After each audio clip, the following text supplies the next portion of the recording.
우리는 계속해서 팔복에 대한 내용들을 통해서 은혜를 나누고 있는데, 무엇보다도 팔복 이 내용은 우리가 얼마나 복된 자녀인가, 이 내용에 대해서 8번 계속해서 복이 있는 자다, 복이 있는 자다, 우리 주님께서 선언하고 계시는 내용들을 보게 됩니다.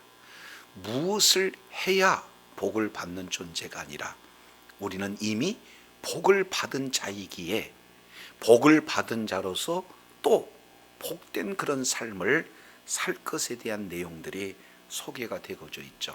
오늘 특히 마태복음 5장 9절 이 내용을 보면은 팔복 중에 7번째 복이 되겠죠.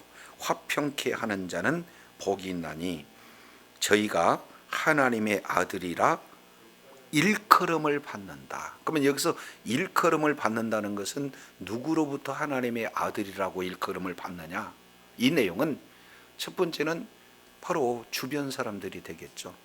그리고 이제 불신자들에게 정말로 하나님의 자녀가 맞구나 라고 일컫는다라는 것을 약속으로, 복으로 우리 주님께서 허락하고 계셔요. 그래서 저와 여러분이 정말로 하나님께 화평케 하는 그런 놀라운 분복을 받아서 하나님의 자녀로 불리움을 받는 그런 복된 자리에 있어야 될 줄로 믿습니다. 그러면 우리가 지난 시간에 화평케 하는 자가 누군가 하는 내용의 두 가지로, 첫 번째 화평에 대한 내용과 그리고 두 번째 화평케 하는 자, 이 내용을 우리가 살펴봤어요. 이 화평이라고 하는 이 내용은 구약 개념으로 본다면 샬롬이죠. 이 샬롬이라고 하는 이 내용은 사실은 죄짓기 이전 상태, 토부 상태를 이렇게 말씀을 하고 있습니다. 그래서 무엇보다도 하나님과의 관계가 화목하는, 평화가 있는 내용이고, 그리고 또 하나님의 형상으로 지음받는 사람과 사람 사이에 토부, 샬롬의 상태가 이루어질 뿐만 아니라 하나님께서 창조하신 피조물과의 모든 관계가 다 화평, 평화 가운데 있는 그런 내용을 샬롬 이렇게 표현을 하고 있어요. 그래서 이제 우리 하나님은 누구신가 하는 내용을 로마서 15장 33절 내용을 보면은 우리 하나님은 화평의 하나님이시다. 그래서 화평의 하나님이시기 때문에 하나님의 자녀는 화평한 자가 되어져야 하는데, 여기서 하나님의 자녀는 누가 되어지는 겁니까? 1차적인 내용은 예수 그리스도를 말씀을 하고 있어요. 그래서 오로지 예수님만이 하나님과 사람 사이의 죄악으로 이제는 원수 관계가 되었는데, 예수님이 하나님과 인간 사이 가로막힌 그 죄 문제를 직접 짊어지시고 십자가에서 피 흘려 죽으심으로 말미암아 이제는 예수 그리스도께서 하나님과 인간을 화평케 하신 분이기 때문에 바로 화평케 하는 자는 누가 되어지는 겁니까? 예수님이 화평케 하는 자다라는 사실을 볼 수가 있어요. 동시에 예수 그리스도를 믿는 믿음을 가진 모든 자에게 이제 고린도후서 5장 내용을 통해서 보면은 화목케 하는 직분을 주셨다. 동시에 화목케 하는 말씀을 우리들에게 허락을 하여 주셨어요. 부탁하셨다 그 말이죠. 그렇기 때문에 화평케 한 자의 넓은 의미는 예수 그리스도를 믿는 믿음을 가진 모든 자들, 바로 화평케 하는 자다. 따라서 우리가 이미 화평케 해야 하나님의 자녀가 되는 것이 아니라 우리는 이미 하나님의 자녀가 되게 하나님께서 복을 허락하셨어요. 그렇기 때문에 복을 받는 자에 걸맞는 화평한 그런 자로서의 일을 감당하게 되어지면 그에 따른 약속이 또한 하나님의 아들이라 일컬음을 받는다, 우리 주님이 말씀을 하고 있는 것을 보게 되어져요. 자, 그렇다면 오늘 저와 여러분에게 주시고자 하는 내용은 뭐냐? 하나님의 아들이라 일컬음을 받는 그 약속에 따른 복이 무엇인가? 자, 이 내용을 보면은 하나님의 아들은 누구를 하나님의 아들이라고 얘기하는 거예요?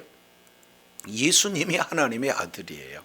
그래서 예수님께서 이제 공생의 모든 과정의 끝 무렵에 제자들에게 이렇게 표현을 해요. 너희는 나를 누구라고 하느냐 물어보시잖아요. 그랬을 때 많은 사람들은 어떤 사람은 예레미야라고 하고 어떤 사람은 또 선지자 중에 한 사람이라고 얘기하는데, 이런 하나님이 원하는 답변을 하지 못하는 그 상태에서 예수님께서는 제자들에게 너희는 나를 누구라고 하느냐 직접 물어보시잖아요. 그랬을 때 예수님의 수제자 바로 베드로는 뭐라고 다 대답을 하던가요?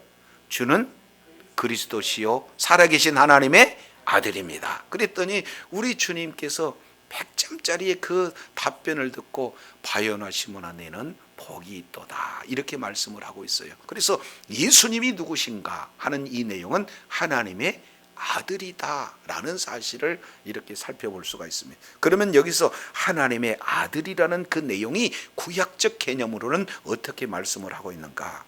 시편 2편 7절 내용을 보면은 너는 내 아들이라 이렇게 말씀하시면서 여기서 아들이라고 하는 내용을 뭘로 연결을 하고 있냐면은 바로 하나님의 나라, 하나님의 왕국의 통치자, 바로 왕을 이렇게 표현을 하고 있는 것을 우리가 시편 2편 7절의 내용을 통해서 살펴볼 수 있습니다. 그래서 예수님은 하나님의 아들이시고 예수님은 하나님 나라의 왕으로서 뭡니까? 모든 하나님의 나라를 통치하신 예수님이시다라는 사실을 우리가 살펴볼 수가 있어요. 그래서 마태복음 이 내용을 통해서 보면은 마태복음 3장 맨 마지막 절 내용을 보니까 하늘로서 소리가 있어 말씀하시되 이는 내 사랑하는 아들이요 내 기뻐하는 자다 이렇게 표현하고 있습니다. 이 내용은 세례 받으실 때에 성부 하나님, 성자 하나님, 성령 하나님, 삼위 하나님이 함께 하시면서 이제는 예수님의 공생애가 바로 메시아의 등극식으로 지금 이루어지는 거예요. 예수님이 누구신가? 두 가지. 첫 번째는 하나님의 아들이다. 이것은 왕으로서의 메시아를 말씀하고 있고, 두 번째 내용을 통해서 보면은 내 기뻐하는 자다. 이 내용의 배경은 이사야서 42장 1절 종으로서의 메시아예요. 그래서 실제 세례식을 진행하고 있는 내용은 메시아의 등극식이다 라는 사실을 우리가 살펴볼 수 있게 되어집니다. 자, 그런데요 마태복음 27장 54절 이 내용을 통해서 보면은 예수님께서 십자가에서 죽으실 때, 운명하실 때 아주 이적이 나타나요. 첫 번째 내용은 51절에 성소의 휘장이 찢어지는 사건, 21절은 무덤이 열리고 자던 자들이 일어나는 그런 어떤 사건, 이 내용을 통해서 54절에 백부장이 이렇게 그와 예수님을 지키는 모든 자들이 이런 사실을 보고 고백하는 내용이 뭡니까? 이는 진실로 누구였다? 하나님의 아들이다 라고 일컬음을 받아요. 그래서 예수님의 공생의 시작은 하나님의 아들로 시작합니다. 그리고 예수님의 사역을 마치고 십자가에서 죽으시고 난 이후에 이제는 이방인, 그것도 백부장이 하나님의 아들이었다라고 지금 증거하고 있는 그런 어떤 모습들을 살펴볼 수가 있어요.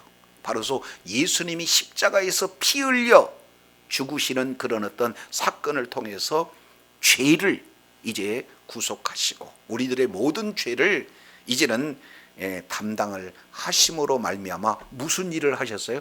화목케 하는 일을 하셨어요. 그리고 결국 하나님의 자녀라 일컬음을 받는 이 내용을 우리 주님께서 친히 십자가에서 피 흘려 죽으시면서 이루어놓으신 그런 어떤 사건입니다. 그러면 이러한 예수 그리스도를 믿는 믿음을 가진 우리를 또한 뭐라고 그래요? 하나님의 자녀다라는 사실을 말씀을 하고 있는 것을 보게 되어집니다. 그래서 요한복음 1장 12절 영접하는 자 곧 그의 이름을 믿는 자들에게는 하나님의 자녀가 되는 권세가 주어졌다라고 이렇게 말씀을 하고 있어요. 그래서 우리는 이제 하나님 자녀로서 예수 그리스도를 믿는 믿음 가운데 약속하신 하나님의 자녀로서 누릴 수 있는 그런 권세가 주어졌다는 사실을 기억하시기 바랍니다. 그러면 이런 내용이 그러면 하나님의 자녀로서 이렇게 주어지는 권세가 어떤 의미가 있는가? 이 부분을 사도 바울은 아주 기가 막힌 축복의 내용이다 이렇게 말씀을 하고 있어요. 자, 이 부분을 우리가 한번 찾아보겠습니다. 에베소서 1장 내용을 보면은 이러한 하나님의 자녀에게 주어지는 그런 약속에 따른 분복이 무엇인가 하는 내용을 말씀을 하고 있는데, 에베소서 1장 보시죠. 찬송하리로다 하나님 우리 주 예수 그리스도 아버지께서 그리스도 안에서 하늘에 속한 모든 신령한 복으로 우리들에게 뭘 주시고? 복을 주시고. 이것은 성부 하나님께서 지금 주시고자 하는 것이 뭐냐? 복이다는 거예요. 근데 그 복은 우리가 세상에서 말씀하고 있는 이 복과 비교할 수 없는 복이에요. 그래서 세 가지로 말씀하고 있죠. 첫 번째, 그 복은 그리스도 안에 있을 때 받는 복이요. 두 번째는 하늘에 속했을 때 받은 복이요. 세 번째, 모든 신령한 복이다 라는 사실을 말씀을 하고 있는 것을 보게 되어져요. 그래서 이 복을 아무나에게 주지를 않습니다. 그래서 하나님께서 이 복을 주시기 위해서 5절 보셔요. 그의 기쁘신 뜻대로 우리를 예정하사 그리스도 예수로 말미암아 자기 뭐가 되게 하셨다? 아들들에게. 이 복은 아무나에게 주어지는 것이 아니라 자기 아들들이 되게 하셔서 아들에게 주어지는 그런 복이다 라는 사실을 말씀하고 있어요. 이것은 이미 예수 그리스도를 믿는 믿음을 갖기 이전 창세 전부터 우리 하나님께서 저와 여러분에게 바로 계획하신 하나님의 놀라우신 뜻이다 라는 사실을 볼 수가 있어요. 이런 사실을 알면 우리는 6절 오직 은혜와 영광을 찬미하는 그런 자가 되어진다 이렇게 말씀을 하고 있죠. 이것이 성부 하나님께서 계획하신 내용이에요. 이것은 만세전에 하나님의 자녀로 우리를 택하셔서 자녀에게 복을 주시겠다 하는 것이 하나님의 뜻이라면, 이 뜻이 실제 이루어지기 위해서 하시는 분이 누구냐? 예수님이죠. 그래서 7절부터 12절까지는 성자 예수님께서 하신 사역의 내용들이 되어져요. 1절, 7절 우리가 그리스도 안에서 그의 은혜의 풍성함을 따라 그의 피로 말미암아 구속 곧 뭐를 받았어요? 죄사함을 받았어요. 그래서 이 죄사함을 이제 통해서 이 구속 사건을 통해서 우리가 하나님의 자녀가 되어지고 이제 하나님이 하나님의 자녀에게 주신 그런 분복을 누리게 되는데, 이걸 압축해서 11절 뭐라고 표현하고 있습니까? 모든 일을 그의 마음대로 마음의 원대로 역사하시는 자의 뜻을 따라 우리가 예정을 입어 그 안에서 뭐가 됐다는 거예요? 그렇습니다. 우리를 기업으로 삼으셨어요. 자, 그래서 이 사실 예수님이 나를 위해서 십자가에서 피 흘려 죽으심으로 죄 사함을 받은 우리에게 이제는 그리스도 안에서 기업되게 하셨다. 이 사실을 알게 되면 역시 12절 영광의 찬송을 올려드릴 수밖에 없다라는 사실을 볼 수 있습니다. 자, 그러면 십자가에서 이러한 놀라운 은혜를 주신 것은 우리 지금으로 본다면 2000년 전 사건 아니에요? 그러면 하나님은 계획하시고 예수님은 십자가에서 이루어놓으신 이 놀라운 분복을 우리들에게 그러면 어떻게 적용하느냐 하는 내용이 13절 14절 성령의 역사가 이제 성령의 역사를 통해서 이루어진다는 사실이에요. 13절 그 안에서 너희도 진리의 말씀 곧 너희의 구원의 복음을 듣고 그 안에서 믿어 약속의 성령으로 뭘 받았어요? 인치심. 이 인친다는 것은 도장을 받은 겁니다. 인감도장과 같은 그런 의미죠. 그래서 성령님께서 도장 치시는 내용이 사실은 보증인데 그게 내용이 14절 이는 우리의 기업의 보증이 되사 그의 얻으신 것을 구독하시려고 그 영광을 뭐하게 하려 함이라? 찬미하게 하라. 그래서 이미 우리 하나님께서는 우리를 기업으로 삼으시고 계획이죠. 예수님은 십자가에서 피 흘려 죽으심으로 말미암아 우리를 기업되게 하셨고 실제 이 기업의 보증으로 성령님께서 인을 치셨다. 이런 사실이 너무나 큰 은혜인데, 이 사실을 성령으로 깨닫게 되면 우리는 오로지 하나님을 찬미하는 그런 존재가 되어진다는 사실을 볼 수가 있어요. 그래서 하나님은요, 우리를 어떻게 이렇게 존귀하게 세우셨느냐, 하나님 기업을 이렇게 상속받을 수 있는 하나님의 뭐예요? 기업으로 우리 주님께서 만드셨다라는 사실을 볼 수 있습니다. 그런데 왜 이런 절차가 필요한가? 2장 1절 내용을 보면은 우리는요, 어떤 존재인가? 너희의 허물과 죄로 죽었던 너희를 뭐 하셨어요? 살리셨어요. 이미 우리는 죽은 존재라는 거예요. 뭘로? 허물과 죄로 죽은 존재라는 거예요. 그런데 예수님이 피 흘려 죽으심으로 말미암아 예수 그리스도를 믿는 믿음을 가진 자들을 뭐 하신 거예요? 죽었던 우리를 살리셨다, 이렇게 말씀을 하고 있습니다. 그러면 예수 믿기 이전에 우리들의 모습은 어떻게 죽었다라고 하는가? 어떤 존재이기 때문에 우리를 살렸다고 하는가? 두 가지 내용으로 이렇게 표현을 하고 있습니다. 2절 자세히 보면, 그때에 너희가 그 가운데 행하여 무엇을 쫓고? 세상 풍속을 쫓고 공중 권세에 잡은 자를 따랐으니 곧 지금 불순종 아들들 가운데 역사하는 영, 그랬습니다. 그러니까 여기는 영적인 내용, 육적인 내용이 사실은 포함이 되고 있는 것을 알 수 있어요. 그잖아요. 우리가 따른 것은 말씀을 따라가야 되는데 말씀을 따라가지 않고 뭘 따라갔어요? 세상 풍속을 따라갔어요. 하나님을 따라가야 되는데 불순종의 아들들의 역사하는 영, 다른 말로 공중 권세 잡은 자를 따라갔다는 거예요. 자, 그러면서 3절, 전에는 예수 믿기 전이죠. 우리도 그 가운데 우리의 육체의 욕심을 따라 지내며 육체의 마음과 원하는 것을 하여 다른 이들과 같이 본질상 뭐가 됐다는 거예요? 그렇습니다. 진노의 자녀가 되었다. 지금 이렇게 표현을 하고 있습니다. 그러면 우리 내용을 보면은 크게 두 가지, 우리의 예수 믿기 이전의 존재를 두 가지로 표현하고 있습니다. 2절 하반절에 우리는 불순종의 아들들이었다. 그리고 3절 하반절에 본질상 진노의 자녀들이 있다. 그러면 왜 불순종했느냐? 왜 하나님과의 관계가 진노의 관계가 되었느냐? 이 내용을 보니까 세 가지 내용으로 살펴봤어요. 하나는 세상 풍족을 따르고, 두 번째는 2절에 내보니까 육체의 욕심을 따라자는 자고, 세 번째 육체의 마음에 원하는 것을 하는 그런 어떤 자들이 있기 때문에 불순종의 아들들이요 본질상 진노의 자녀였다라는 사실들을 이렇게 살펴볼 수 있게 되어집니다. 자, 그러면 이제 우리의 예수님 믿기 이전에 이런 상태로는 하나님의 나라의 기업을 누릴 수가 없기 때문에 우리 주님께서 이제 이런 불순종의 아들들, 본질상 진노의 자들, 한마디로 본다면 죄와 허물 문제를 예수님이 십자가에서 다 담당하셔서 이제는 하나님의 자녀로 우리 주님께서 이제 우리를 마귀의 자녀에서 이제 하나님의 자녀로 우리 신분을 바꿔주시는 분이 바로 우리 주님의 은혜인 줄로 믿습니다.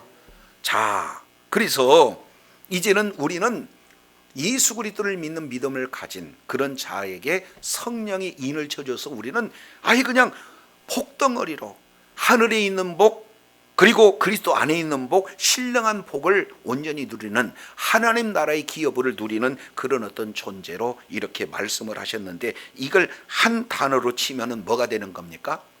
하나님의 자녀예요. 믿습니까? 저와 여러분은 이제는 누가 되는 거예요? 누가 뭐라고 해도 하나님의 자녀로 하나님께서 우리의 온전한 신분을 회복시켜 주신 분이 바로 주님이시다, 그 말이에요. 그 내용을 이렇게 표현을 하고 있습니다. 에베소서 2장에는 조금 더 자세히 이렇게 표현을 하고 있어요. 2장 12절 보니까 예수 믿기 이전 상태를 5가지로 표현합니다. 첫 번째, 너희는 그리스도 밖에 있었다. 두 번째, 이스라엘 밖의 사람이었다. 세 번째, 약속의 언약에 대해서는 나그네였다. 그리고 네 번째, 세상에서 소망이 없었던 존재다. 다섯 번째, 하나님도 없었던 자다. 이걸 한마디로 표현한다는 것은 전부 다 밖에 있다라고 표현할 수가 있는 거예요. 그리스도 밖, 이스라엘 밖, 언약 밖, 소망 밖, 하나님 밖, 이런 어떤 내용이 되어지는데, 이제 우리를 어떻게 하셨는가? 자, 14절 내용을 한번 보셔요. 14절, 그는 우리의 화평이시라 해서 그는 누가 되는 겁니까? 예수님께서는 우리의 화평이 되어져요. 그래서 둘이 하나를 만들어서 중간 막힌 담을 하셨다. 그래서 15절 하반절 내용을 보니까 이는 이 둘로 자기 안에서 한 새 사람을 지어버렸어요. 재창조죠. 그래서 새 사람을 지어서 뭐하게 하셨다? 화평하게 하셨다. 근데 화평의 대상이 누군가? 16절, 또 십자가로 이 둘을 한 몸으로 하나님과 뭐 했어요? 화목하게 하셨어요. 그래서 가장 핵심은 하나님과 멀어졌는데, 하나님과 원수됐는데 하나님과 이제는 하나가 되는, 화목케 하는 내용을 예수님께서 이루셨다. 그래서 예수님은 누구시냐? 화평케 하시는 자다, 이렇게 말씀을 하고 있는 거죠. 또 동시에 내용을 통해서 보니까 이제 예수님의 형상으로 지음받는 모든 자들과도 화목케 하시는 분이 바로 우리 주님이시다라는 사실을 볼 수가 있어요. 자, 그래서 하나님의 아들이 이제는 예수님이시고, 예수 그리스도를 믿는 믿음을 가진 자들도 동시에 하나님의 아들, 하나님의 자녀가 되어서 이제는 하나님의 그런 어떤 상속을 받을 수 있는 그런 존귀한 존재다, 이렇게 우리 주님이 말씀을 하고 있는 것을 오늘 예배소서를 통해서 우리가 살펴봅니다. 근데 이 내용을 로마서에서는 아주 구체적으로 표현을 하고 있어요. 자, 이제 로마서 8장 내용을 통해서 보게 되겠습니다. 로마서 8장 이 내용을 보면은, 자, 8장 6절, 육신의 생각은 뭐고요? 사망이고 영의 생각은 생명과 평안이다. 그러면은 육신을 따라 사는 삶. 그래서 우리가 에베소서 내용을 통해서 보니까 세 가지 내용으로 봤어요. 하나는 첫 번째는 세상의 풍속을 따랐다. 그리고 두 번째는 육체의 욕심을 따랐다. 세 번째는 육체의 마음이 원하는 것을 따랐다. 이것을 사도 바울은 뭐라고 그래요? 육신의 생각대로 살았다. 그러면 육신의 생각대로 사는 자는 뭐예요? 사망이라는 거예요. 반면 영의 생각은 이제 사망이 아닌 생명이다. 그리고 두려움이 아닌 평안이다. 지금 이렇게 말씀을 하고 있는 것을 보게 되어집니다. 자, 그러면은 이게 어떤 형태로 진행이 되는가? 9절 조금 더 자세히 표현하고 있습니다. 9절 매우 중요하죠? 우리 다 같이 한번 읽어보겠습니다. 시작. 만일 너희 속에 하나님의 영이 거하시면 너희가 육신에 있지 아니하고 뭐에 있어요? 영에 있나니 누구든지 그리스도의 영이 없으면 그리스도의 사람이 아니니라. 반대로 본다면 그리스도의 영이 있으면 그리스도의 사람이 되겠죠. 그러니까 그리스도의 사람이냐 그리스도의 사람이 아니냐, 무엇 가지고 분별하는 거예요? 그리스도의 영이 있느냐 없느냐. 그러면 그리스도의 영은 다른 말로 뭐예요? 성령입니다. 그러니까 성령이 있는 사람을 그리스도의 사람, 이렇게 말씀을 하고 있는 것을 보게 되어져요. 그러면은 이것을 조금 더 구체적으로 표현하는 내용이 14절에 있습니다.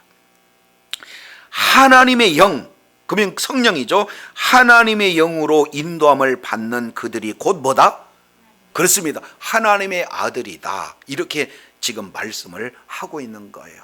그러면 하나님의 아들은 1차적으로는 우리가 예수님이 하나님의 아들이다라는 사실을 우리가 살펴봤습니다. 그런데 2차적인 내용을 통해서 보니까 하나님의 아들이신 예수님을 믿는 믿음을 가진 자도 누구예요?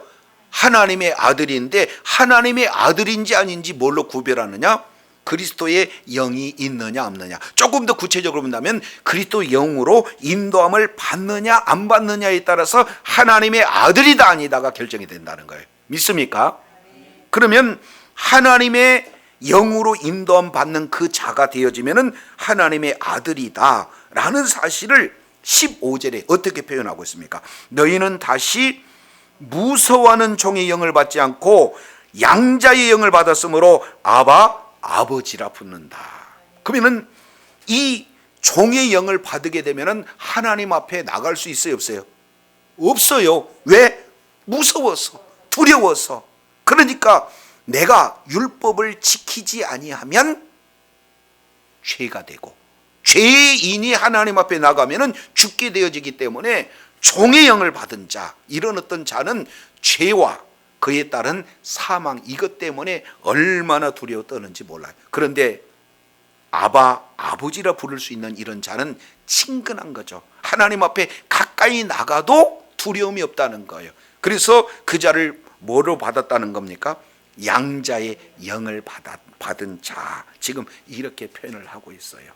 그래서 양자의 영을 받았다 하는 그 내용이 바로 하나님의 아들이다 라는 것을 지금 볼 수가 있습니다. 그래서 16절에 이렇게 연결을 시키죠. 성령이 친히 우리의 영으로 더불어 우리가 하나님의 자녀인 것을 뭐한다?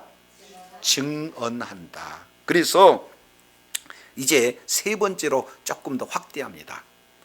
세 번째가 뭐냐면 17절, 자녀, 하나님의 아들이다. 자녀라고 하는 것을 뭐라고 표현하고 있습니까? 그렇습니다. 상속자. 그리스도와 함께한 상속자가 되어진다는 거예요. 그러면 상속은 뭘 상속을 받습니까? 이미 우리가 에베소서 내용을 통해서 살펴봤더니 사도 바울은 뭘 상속받는다는 거예요? 하나님 나라. 하나님 나라를 기업으로 상속받을 수 있는 그 자격은 누가 가져지는 거예요? 하나님의 아들만, 하나님의 자녀만 상속을 받게 되어진다. 그래서 세 가지로 표현하고 있죠. 9절의 하반절에는 그리스도의 사람, 두 번째 14절에서는 하나님의 아들, 세 번째 17절에는 하나님의 상속자. 그래서 그리스도의 사람이 곧 하나님의 아들이요, 하나님의 아들이 곧 상속자요. 그 상속자는 하나님의 나라 천국을 기업으로 상속받는 존귀한 자다라는 사실을 볼 수가 있어요. 그러니 화평케 하는 자는 복이 있나니 그들이 하나님의 아들이라 일컬음을 받을 것이요 하는 이 하나님의 아들에게 주어지는 복은 간단한 복이 아니다라는 사실을 우리가 살펴볼 수 있게 되어집니다. 그래서 이제 하나님 나라의 그런 어떤 기업, 이 내용을 예수님께서 직접 복음서 내용을 통해서 말씀하고 있는 그런 어떤 내용은 어떤 부분입니까? 바로 예수님께서 얼마나 지혜로운 장가, 예수님께서 얼마나 이제 이런 하나님 나라의 기업을 누리는 데 있어서 능력이 있는 분인가, 그리고 예수님은 우리들에게 어떠한 그런 건강을 이렇게 주셨고 어떠한 복을 주셨는가, 이 내용을 사회 현장 속에서 아주 구체적으로 지금 표현을 하고 있는 내용이에요.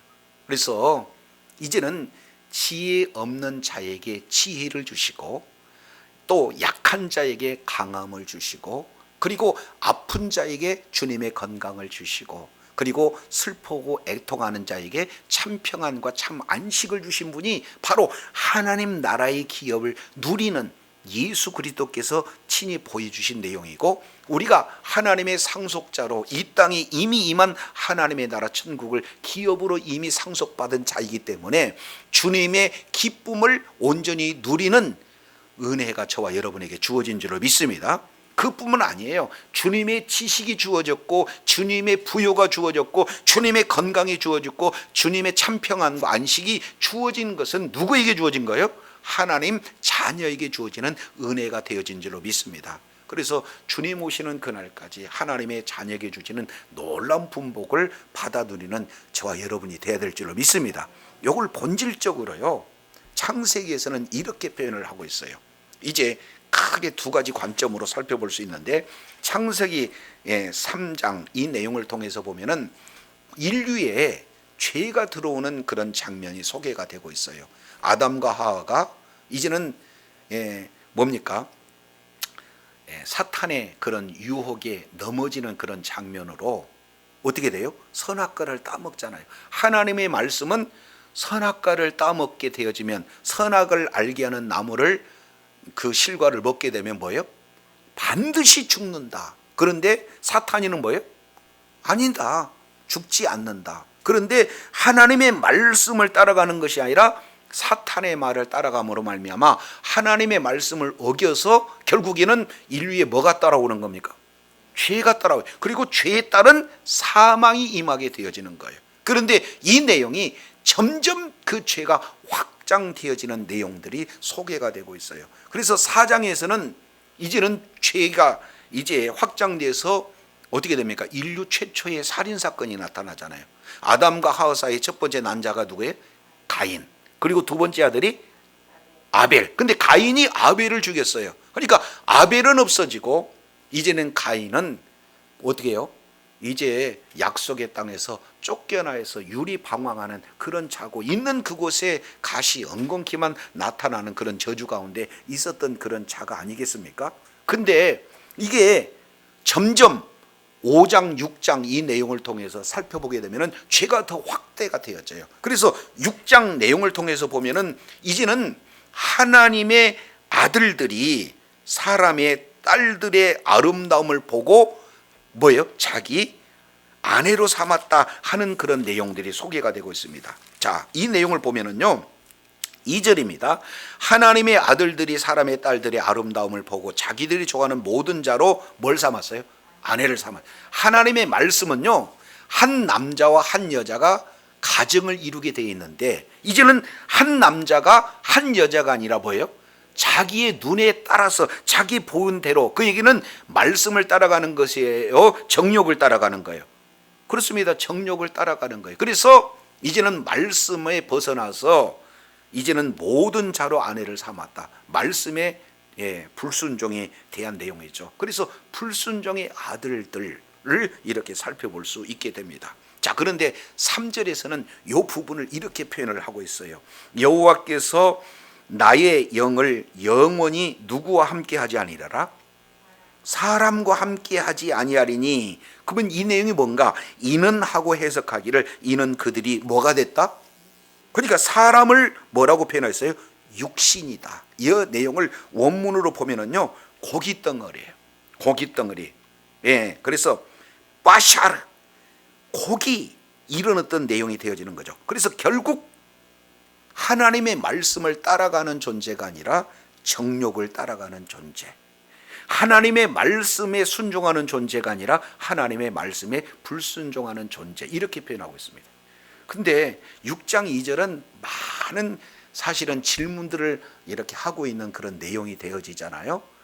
여기에 왜 그러냐면 하나님의 아들이라고 하는 것이 성경에서 최초로 지금 언급되고 있는 장면이에요. 그러면 여기서 하나님의 아들은 누군가요? 이것은 언약의 말씀을 따라 사는 셋의 후손들을 하나님의 아들들, 그리고 말씀에서 벗어난 그런 어떤 자들, 불순종의 그런 어떤 자녀들, 바로 가인의 자녀들을 사람의 딸들, 이렇게 표현하고 있는 거죠. 그러면 하나님의 아들들의 기준은 무엇을 기초로 해서 그들의 삶을 사는 겁니까? 말씀을 따라서 사는 사람들이고, 그리고 사람의 딸들은 그 기준이 뭐가 되는 거예요? 예, 말씀이 아닌 정욕을 따라서 사는 그런 어떤 자들의 모습이에요. 그런데 여기서 하나님의 자녀, 이 셋의 계통의 후손들이 사람들의 그런 어떤 딸들을 뭘 보고 가는 거예요? 아름다움을 보고 따라가는 거예요. 미를 추구하는 그런 어떤 내용을 지금 말씀하고 있죠. 육신의 정욕을 따라 지금 가고 있는 그런 모습을 하고 있어요. 그래서 이제는 하나님의 영이 떠나버리니까 이제는 하나님의 아들들이 뭐가 돼버린 거예요? 사람이 되었다. 다른 말로 육신이 되었다. 이렇게 지금 말씀을 하고 있습니다. 그래서 이제는 하나님의 아들이냐 사람이냐, 이 기준이 뭐가 되는 거예요? 하나님의 영이 있느냐, 하나님의 영이 함께하지 않느냐, 하나님이 함께하느냐, 이런 어떤 기준으로 되어지는 겁니다. 그러면 그들이 6장 4절 보세요. 세 가지입니다. 여기에도 하나님의 아들들이 등장하죠. 당시 땅에 뭐가 있었습니까? 네피림이 있었다. 거기다 밑줄 한번 쳐보세요. 그리고 그 후에도 하나님의 아들들이 사람의 딸들을 취하여 자식을 낳으니 그들이 뭐가 됐다? 용사가 되었다. 그리고 세 번째 어떻게 돼요? 고대의 명성을 얻은 사람들이다. 이렇게 표현하고 있죠. 그래서 세 가지. 첫 번째는 네피림, 그리고 두 번째 용사, 그리고 세 번째 명성. 이 내용이 사실은요, 하나님의 영이 함께 하지 않는 사람들의 가치 세 가지. 이것은 그때나 지금이나 동일한 그런 사람들을 이렇게 움직이게 하는 그런 삶의 가치, 그 기준 세 가지를 이렇게 표현하고 있습니다. 네피림 그러면은 거기에 풋노트가 있죠. 따라가면은 뭐가 돼요? 장부, 이렇게 표현하고 있습니다. 그러니까 아낙자손 거인족을 네피림 이렇게 표현을 하고 있는 거예요. 그러니까 그때나 지금이나 사실은요, 아주 크기, 얼마나 큰 것을 가졌는가, 이거에 사람들의 가치 기준이 달려져 있어요. 두 번째는 뭡니까? 용사, 다른 말로 힘을 얘기하는 거예요. 힘이 있는 자가 힘이 없는 자를 뭐 하는 겁니까? 짓밟는 그런 내용은 그때나 지금 여전히 동일합니다. 그래서 크기에, 규모에, 힘의 이 논리가 지금 형성이 되어지는 거고, 이것을 통해서 지금 이루고자 하는 내용이 뭡니까? 명성이에요. 명예. 그러니까 이제 크기, 또 하나는 뭡니까? 힘, 그 다음에 명예. 이것이 사람들이 사는 그들을 움직이게 하는 그런 가치 기준이 되어지는 거예요.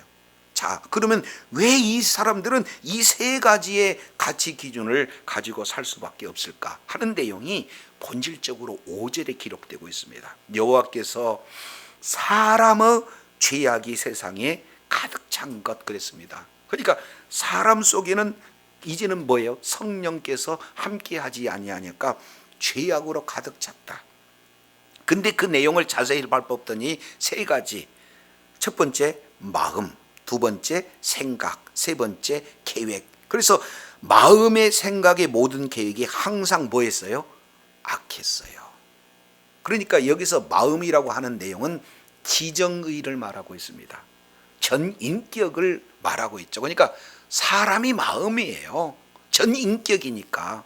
그런데 그 인격이 항상 악한데 그 전인격, 이 내용은 바로 신앙의 좌소, 그리고 생명의 좌소가 되어지는 것이 마음인데, 그 마음이 본질적으로 항상 악한데 그 속에서 나오는 생각 역시 마찬가지로 뭐예요? 악하다. 여기서 생각이라고 하는 그런 내용은 뭔가 이 지정의를 통해서 행하고자 하는 하나의 의지를 뭐라고 표현할 수가 있어요? 생각이라고 볼 수 있어요. 근데 그 의지를 구체화시키는 것, 실체화시키는 것이 뭐예요? 계획입니다. 그래서 마음도 생각도 계획도 항상 악한 거예요. 전적 부패, 전적 타락의 모습은 어디서 왔습니까? 하나님의 영이 떠나버리니까. 이제는 마음도 생각도 계획도 항상 악하기 때문에 기준이 하나님의 말씀이 아니라 뭐가 되는 거예요?